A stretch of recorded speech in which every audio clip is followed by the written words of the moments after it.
The girl suddenly realized something terrifying. The deep-sea drilling base, 20,000 meters underwater, was leaking.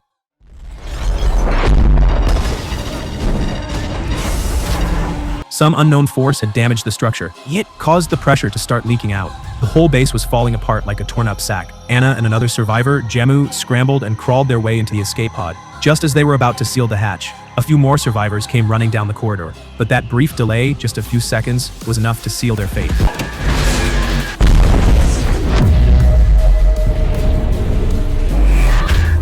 Every living pod, except for the one they sealed, imploded in a terrifying collapse. 70% of the base was destroyed. After that, Anna, who used to be a mechanical engineer, used the system to map out the fastest route to the next escape pod. The two of them slowly made their way barefoot through the wreckage. But the next tunnel was so tight that only one person could crawl through at a time, and it could collapse at any moment. What really messed with them, though, was the emotional and visual shock. There were bodies of their teammates lying all along the way. It nearly scared them to death. Luckily, they finally made it to the outside of the escape pod. And fortunately, there were a few other survivors here too. One of them was an experienced team captain. Unfortunately, all the escape pods in the base had been completely destroyed. That route was totally cut off. Even worse, they had lost all contact with the surface. And even if the rescue team started moving right away, they didn't have enough time to wait for help. The cooling tower of the drilling platform had been damaged, causing instability in the core drill area. A massive amount of energy had nowhere to go. In less than 30 minutes, the whole platform would melt down and explode. So now, they only had one way out. They had to walk across the seafloor to the nearest survey station.